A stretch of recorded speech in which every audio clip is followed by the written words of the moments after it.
کہ کوئی دین نہیں, کوئی رسول نہیں, کوئی کتاب نہیں اور کوئی شریعت نہیں. اے لوگو, محمد صلی اللہ علیہ وآلہ وسلم پر کوئی وحی نازل نہیں ہوئی.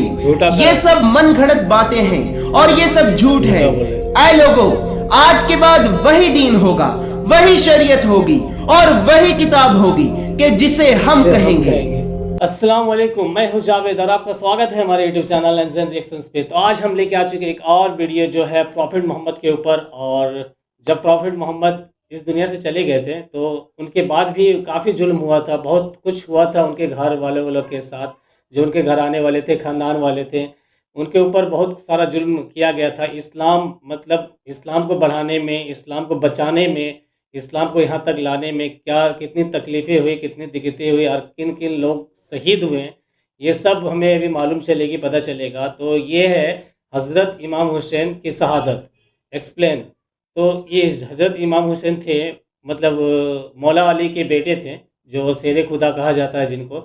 اور یہ پروفٹ محمد کے نواسے تھے, جو ان کی بیٹی بی بی فاطمہ کے بیٹے تھے, اور ان کو بھی شہید کر دیا گیا تھا اسلام بچانے کی وجہ. اور ان کا نام کافی فیمس ہے, جو جیسے کربلا کے نام جب بھی آئے گی تو امام حسین کا نام آتا ہے ہی ہے. ہم نے ہمیشہ ان کا نام ذکر سنا ہے. اور حضرت امام حسین کی شہادت کا کیا ذکر ہے اس میں, یہ بھی اس ویڈیو میں ہے. چلیے بنا ٹائم ویسٹ کے اس ویڈیو کو دیکھتے ہیں اور کیا کچھ بتایا گیا ہے امام حسین کے بارے میں, یہ سب بتاتے ہیں. اس سے پہلے آپ چینل پہ نئے اگر ہوں گے تو چینل کو سبسکرائب ضرور کر لیجیے گا, کیونکہ میں اسی طرح کا سیریز ابھی لاتا رہوں گا اور آپ کو اچھا ویڈیو دکھاتا رہوں گا, باقی نالج ملتے رہے گی. تو چلیے بنا ٹائم ویسٹ کے اس ویڈیو کو اسٹارٹ.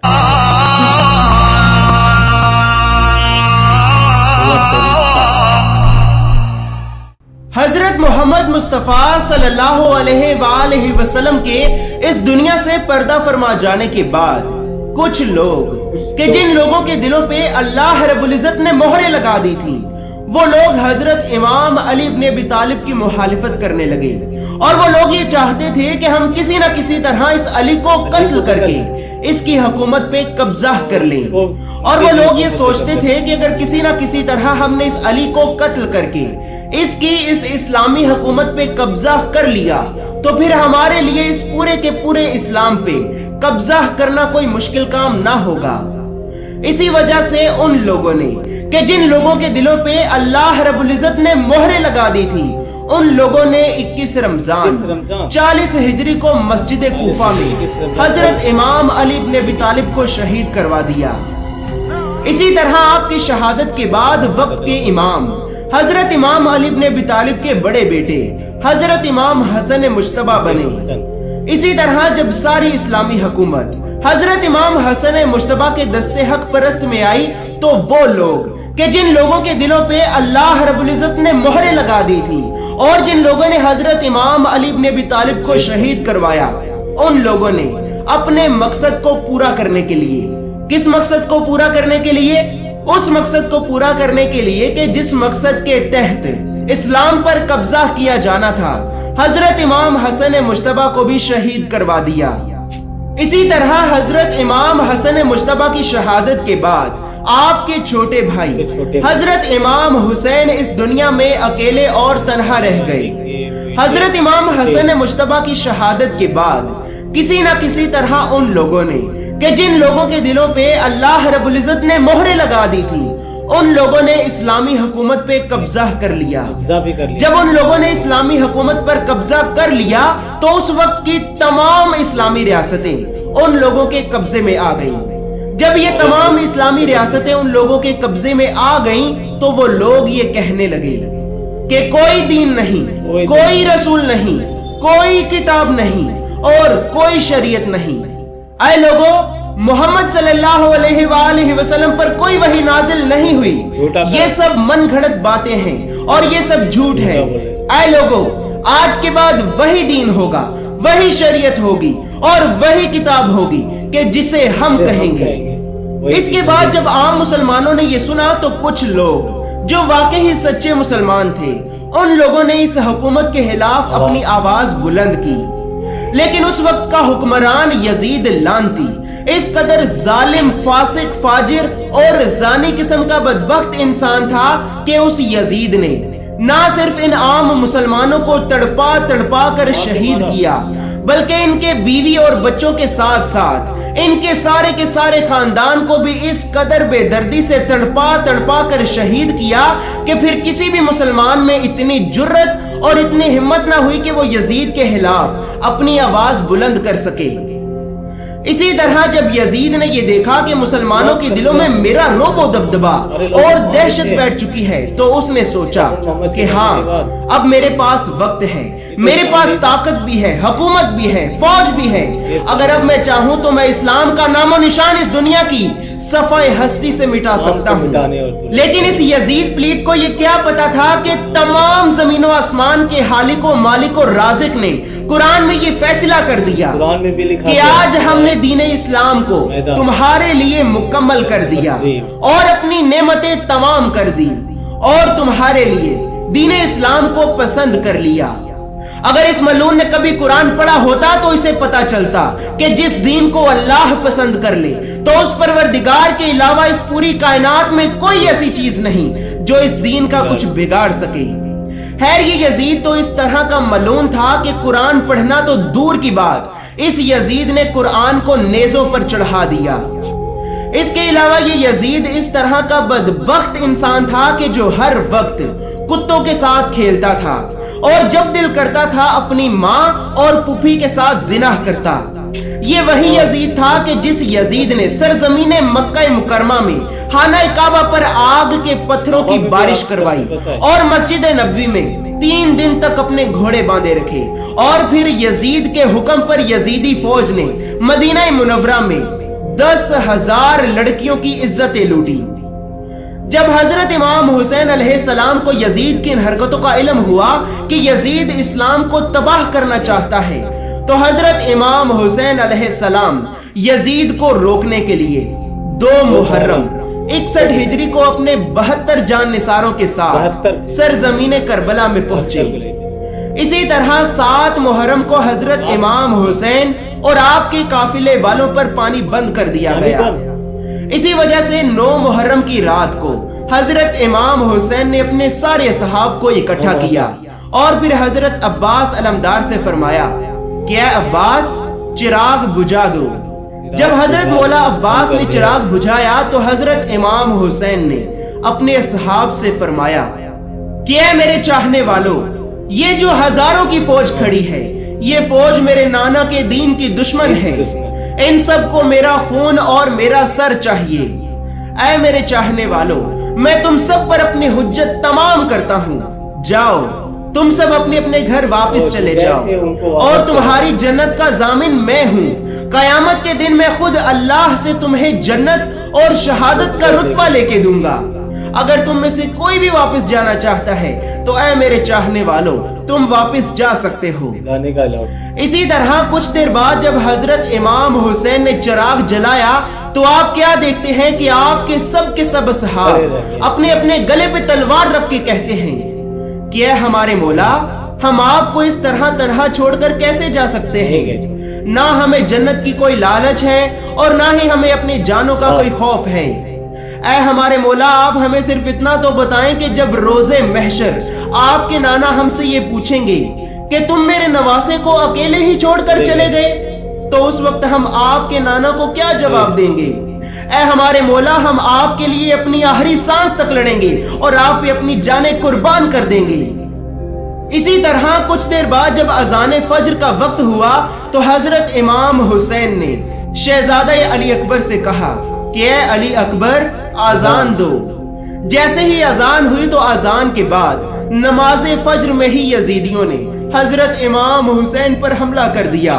کربلا کا ہر جوان ایک ایک کر کے حضرت امام حسین پر قربان ہوتا گیا۔ کبھی خر کا لاشا آتا ہے، کبھی انو محمد کا لاشا آتا ہے، کبھی علی اکبر کا لاشا آتا ہے تو کبھی قاسم کے ٹکڑے ملتے ہیں۔ جب حضرت امام حسین اور آپ کا 6 ماہ کا بچہ شہزادہ علی اصغر کربلا میں تنہا رہ گئے تو حضرت امام حسین نے یزیدیوں سے کہا کہ اے لوگو، تمہاری جنگ میرے نانا کے دین سے ہے، میرے بابا علی سے ہے اور مجھ سے ہے۔